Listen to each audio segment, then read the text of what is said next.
Holy smokes, recession incoming. Take a look at this report from ADP. The private sector hiring rose by just 37,000 jobs in May, the lowest in more than 2 years, ADP says. Right here, down below, if we take a look, private payrolls increased just 37,000 in May, below the 60,000 in April, and the forecasted 110,000 jobs. Essentially, instead of having 110,000 jobs created in May, we had 37,000. It is the lowest monthly job total from the ADP count since March of 2023. Now, all of the data that we are getting is signaling for the Fed to cut their Fed rate because interest rates have to come down to stimulate the economy. But based on the tariff issues and inflation coming back because of those tariffs, the Fed is stuck between a rock and a hard place. This essentially is going to cause a hard landing.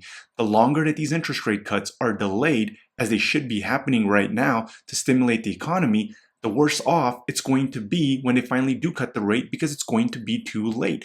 They're going to cut them way too late. It's not going to happen here in the June meeting. And now the chances of it happening in July is lower than it was prior to these reports coming out. Now, if we take a look at this over here, look at the units that just hit. We have officially hit 13,000 homes for sale active on the MLS. A year ago, it was 9,200.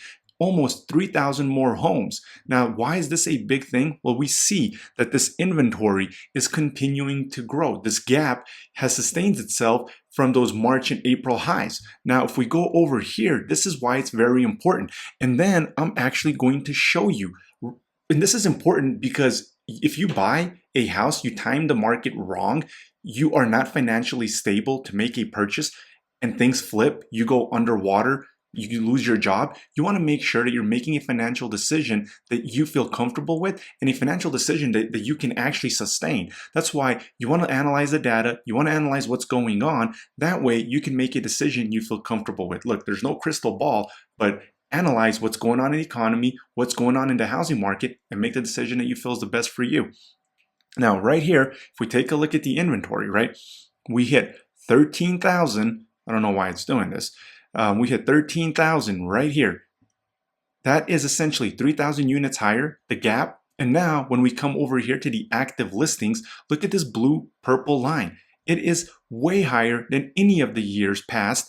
And if you take a look, the housing market peaks in September and October. That means we still have June, July, August, September, 4 more months of inventory growth left.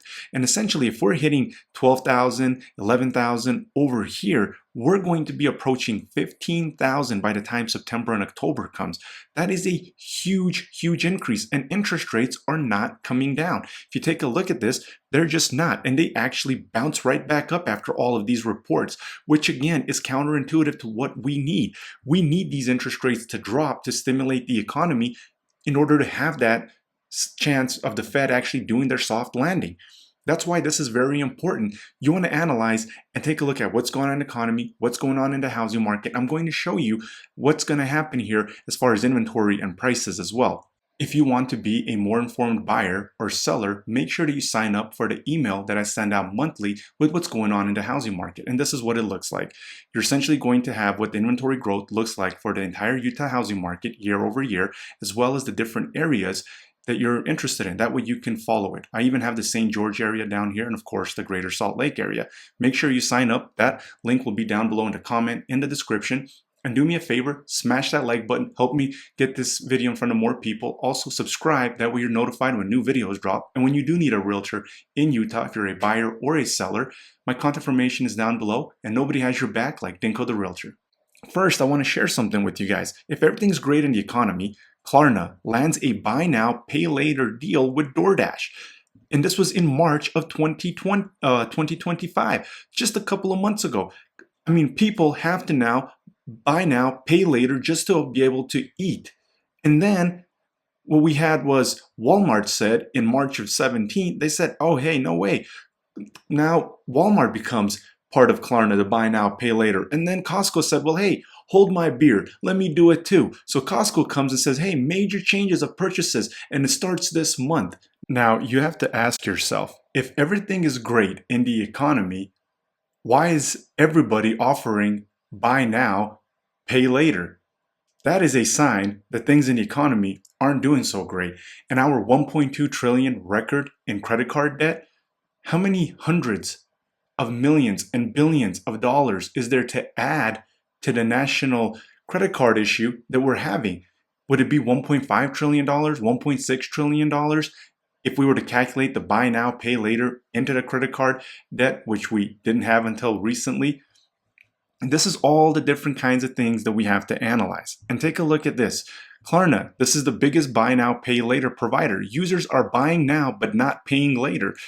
The credit loss jumped 17% in Q1 compared to last year. Not only have they been losing this year, but it's a common occurrence. That is what is keeping this economy afloat, is all of this buy now, pay later, and people are not paying later. And then we have the car repos and everything. Right here, we see that Uncle Sam is going easy on BNPL, the buy now, pay later. The Trump administration recently ended enforcement of the Biden-era rule that called for buy now, pay later to be regulated like credit cards. The UK has started doing it, and it's a wild, wild west out here. Now, if we take a look at this, right, the US budget deficit tops $1.8 trillion in the fiscal year of 2024. That is the third largest on record outside of the pandemic years. That's what Biden did in 2024. And while Biden was in office, they kept pushing out the deficit, saying, hey, we'll address this next year. Well, it seems that it doesn't matter what administration is in there. Biden was doing it, doing things in self-interest. Here's the Trump administration, wanting these buy now, pay later. Elon Musk says that this big, beautiful bill is disgusting, which I do agree. It's adding more to the national deficit than any other bill that's ever been passed. I thought that the deficit and shrinking our national deficit was priority number one. Doesn't seem like it. Biden didn't care about it. Trump doesn't care about it. I keep saying this. And Biden kept extending what Trump put in place with the forbearance and the non-payments and the non-foreclosures for FHA loans. And that was supposed to end January 1st. And then Biden in October said, hey, we'll push it until April 30th. And then April 20th, the Trump administration says, oh, nope. So Trump goes and pushes it out to September 30th of 2025. It doesn't matter who's in office. They are all in it for themselves and not for us, the people. United we stand, divided we fall. None of them have our best interest. Anyway, when we take a look at what's going on with interest rates, the buy now, pay later, right? We see what's going on with this inventory. The camera died on me, so I think that's why all of this is refreshing. I had to put a brand new battery in here. But anyway, if you take a look at this, look at the inventory, look at the interest rates, right? They are skyrocketing. And right here, right, the relationship is imploding. So this isn't good for the economy. This isn't signaling that everything is great. Now, what's going to happen, that is going to be something that we're going to have to pay attention to. But the longer the Fed delays cutting rates that they really should be cutting, the lower the chances of that soft landing and the higher chances that we're going to have some turbulence, a rough landing when it comes to the economy. And if we take a look at what's going on with the inventory, we know we have another 4 months potentially of inventory growth left. We're going to end at somewhere around 15,000 at the end of September. That is wild. That's crazy to even think of. And there are articles out there coming out saying that sellers outnumber buyers by the biggest margin in the last 13 years. It is not signaling that everything is great. And right now, the prices have peaked for 2025 and prices have started coming down.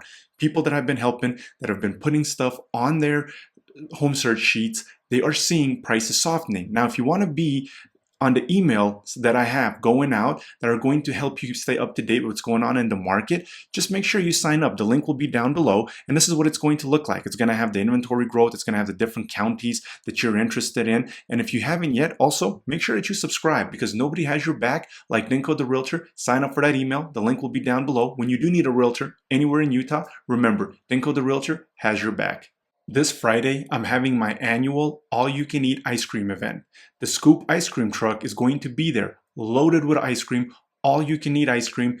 I would love to see you there. If you have some time on Friday, it's going to be between 5 and 8 p.m. There's also going to be Cornhole. I'll put the address down below. I would love to see you there.